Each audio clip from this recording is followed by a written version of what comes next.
Di balik kelembutan kue putri salju berbalut gula halus yang memberikan kesan dingin dan manis, dan di balik kelezatan selai nanas yang menyapa ketika lapisan nastar digigit, di balik semua rasa, ternyata ada perjalanan antar benua dan kisah di setiap gigitannya. Halo, hari ini aku Af dari Af Kisah mau menceritakan kisah di balik beberapa jenis kue kering yang mungkin saat ini ada di rumah kalian. Dari gimana toleransi menjadi awal mula tradisi memberikan kue kering, sampai gimana sebuah kesalahan bisa menjadi asal mulanya beragam jenis kue kering. Tapi sebelum aku mulai ceritanya, aku mau dong kalian yang cerita ke aku. Gimana kabar kalian hari ini? Komen di bawah ya. Semoga kabarnya baik-baik aja, sehat selalu, damai sentosa. Dan kalau misalnya ternyata lagi nggak baik-baik aja, aku doain yang terbaik buat kalian. Nggak perlu lama-lama, kita langsung mulai aja yuk kisahnya.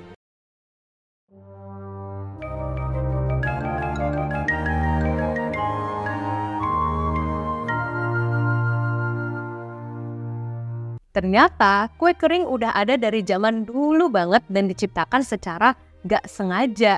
Kok bisa ya? Jadi di abad ke-7 di Persia atau sekarang Iran, para tukang roti mau membuat kue yang seperti biasanya. Pas mau memanggang kue, para tukang roti sering mengalami kesulitan menentukan suhu oven yang akan digunakan. Supaya mendapatkan suhu yang sesuai, terkadang mereka membuat percobaan dengan menggunakan sedikit adonan yang dimasukkan ke oven untuk ngeliat temperaturnya sesuai atau enggak. Nah, adonan percobaan ini pas dikeluarin dari oven jadinya terlalu kering untuk menjadi roti. Tapi pas dicoba, enak banget. Uniknya, roti yang kakirengan ini malah disukain, bahkan disukai oleh para sultan dan bangsawan Persia zaman itu. Semenjak itu, para koki istana mulai mengembangkan adonannya dengan berbagai rasa. Disitulah awal mulainya kue kering tercipta. Pada abad ke-14, para pedagang muslim yang mencari nafkah sampai ke daratan Eropa dan Asia akhirnya memperkenalkan kue kering ke tempat-tempat yang dikunjunginya. Ternyata masyarakat Eropa sangat menyukai kue kering dan akhirnya booming banget. Bahkan pada tahun 1596 di Inggris tercatat bahwa para bangsawan dan masyarakat kelas menengah sangat menyukai kue kecil yang terbuat dari kuning telur dan rempah. Semenjak itu, masyarakat Eropa makin banyak mengembangkan beragam resep kue kering yang nantinya akan tersebar ke penjuru dunia, salah satunya Indonesia. Meskipun manis dan lezat, ternyata perjalanan kue kering masuk ke Indonesia nggak semanis rasanya. Karena kue kering dijadikan penyambung silaturahmi antara bangsa Belanda yang bertugas di Indonesia dengan kaum elit Bumiputra seperti bangsawan, priai, dan tokoh-tokoh penting. Nah, para petinggi Belanda ini akan memberikan kue kering ke para petinggi Bumiputra di hari raya Lebaran, sedangkan petinggi Bumiputra akan memberikan makanan-makanan khas Indonesia kepada petinggi Belanda di hari Natal.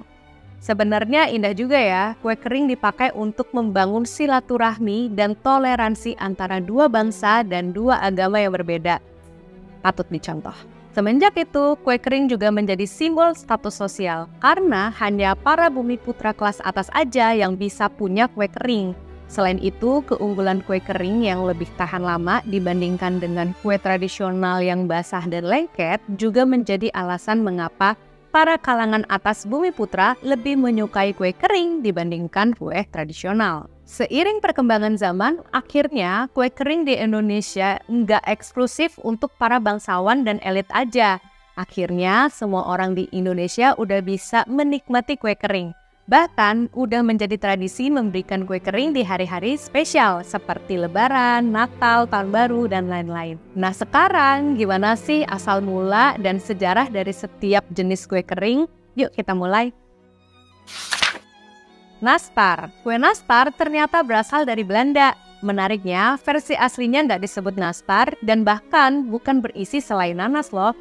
Jadi pada masa kolonial, kue ini diadaptasi oleh bangsa Belandanya sendiri ketika masuk ke Hindia Belanda atau Indonesia. Kenapa diadaptasi? Karena kue ini di negara asalnya diisi dengan beragam selai beri, seperti stroberi, raspberry, dan blueberry. Tapi buah-buahan ini tuh langka banget di Indonesia. Jadinya mereka cari pengganti dengan buah lain yang banyak di Indonesia tapi punya rasa yang mirip dengan beri, yaitu asam manis.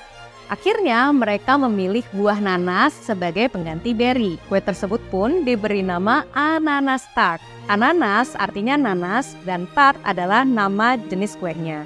Kemudian ananas tart disebut sebagai nastar sama orang Indonesia. Kastengel. Sama dengan nastar, kastengel berasal dari Belanda. Kue ini diperkenalkan oleh bangsawan Belanda yang memberikan hantaran kepada para bangsawan Indonesia. Meskipun demikian, kastengel di Indonesia beda dengan kastengel di Belanda, baik secara ukuran maupun rasanya. Di Indonesia, ukuran kastengel kecil-kecil, yaitu sekitar 4 cm. Sedangkan di Belanda, rata-rata panjang kastengel adalah 30 cm. Meskipun resepnya sama, tapi cita rasanya beda. Kok bisa? Yes, karena ternyata di zaman kolonial, jenis keju di Indonesia nggak sebanyak jenis keju yang ada di Belanda. Kalau di Indonesia, mayoritas menggunakan keju cheddar. Kalau di Belanda, kastengel menggunakan keju Edam atau Gouda. Putri salju. Putri salju berasal dari Austria, tapi sebagian ada yang bilang dari Jerman. Namanya Vanille Kippaus. Kue ini sangat populer di Eropa. Sayangnya nggak ada catatan sejarah kue ini dikenal di Indonesia di tahun berapa dan diperkenalkan oleh siapa? Bangsa Belanda kah? Portugis? Atau jangan-jangan Jepang? Yang pasti kue ini udah dikenal sejak lama dan sangat disukai oleh bangsa Indonesia. Lidah kucing. Kue lidah kucing diperkenalkan oleh bangsa Belanda yang tinggal di Indonesia pada zaman kolonial. Meskipun demikian, kabarnya resep lidah kucing ini berasal dari Prancis pada abad ke-17 yang menyebar ke seluruh daratan Eropa. Bangsa Belanda menyebut kue ini sebagai kattentongen yang artinya lidah kucing. Itulah alasan kenapa kue ini disebut sebagai lidah kucing oleh bangsa Indonesia. Kue ini baru nge-hits total di Indonesia pada tahun 1960-an. Saat itu, kue lidah kucing gak hanya dimakan bangsawan dan dijual di toko-toko mahal, tapi juga dijual di pasar tradisional. Jujur, kue favorit aku itu lidah kucing dan sagu keju. Kalau udah ada kue ini, aku gak tahan gak nyomot. Kalau kalian paling suka kue apa? Lidah kucing juga kah? Komen dong di bawah. Ngomongin kue sagu, aku juga mau cerita nih, cerita di balik kue sagu yang ternyata awalnya bukan dari Eropa, tapi dari Indonesia. Sagu keju. Kue sagu berasal dari Papua Tengah. Di zaman modern, di mana masyarakat kita udah mulai kenal dengan keju, kue sagu akhirnya dimodifikasi menjadi sagu keju. Teksturnya keras digigit tapi lumer di mulut, membuatnya menjadi makanan favorit terutama di hari raya Lebaran dan Natal. Butter cookies.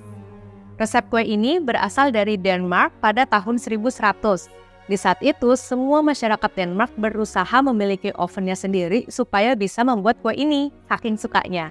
Meskipun sangat populer di negerinya selama beratus-ratus tahun, butter cookies baru populer ke Eropa Utara dan meluas ke daratan Eropa lainnya pada akhir tahun 1800-an loh. Nah, aku juga suka banget nih sama butter cookies. Pas kecil, aku tuh paling happy dapat butter cookies yang kalengan itu loh. Kalian tahu nggak sih? Untungnya nih, toples butter cookies beneran isinya butter cookies. Beda sama kaleng Hongguan. Ada yang isinya rengginang, melinjo, peyek, dan lain-lain. Kalian pernah nggak buka kaleng Hongguan ternyata isinya beda gitu? Komen dong di bawah, apa sih isi kaleng Hongguan yang paling aneh yang pernah kalian temuin? Nah, itu dia asal mula dari beragam jenis kue kering di Indonesia. Sebenarnya masih banyak banget sih kue kering dari kue bolu, kue coklat, dan lain-lain. Tapi karena video ini mau tayang di Lebaran ya aku bahasnya yang banyak di Lebaran aja ya. Jujur aku ngerasa tema ini tuh menarik banget karena kayak tahu gitu asal mula makanan yang biasa kita makan. Gimana? Kalian tertarik nggak kalau aku suatu saat bikinin lagi nih sejarah kue kering? Komen di bawah ya.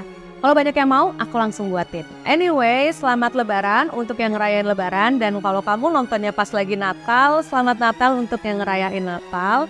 Dan thank you so much for watching. Kalau kalian suka sama video ini, boleh support aku dengan like, share, comment, subscribe, nyalain notification. Pokoknya ultimate support. Supaya aku makin semangat lagi bikin videonya. See you and have a nice day. Bye-bye.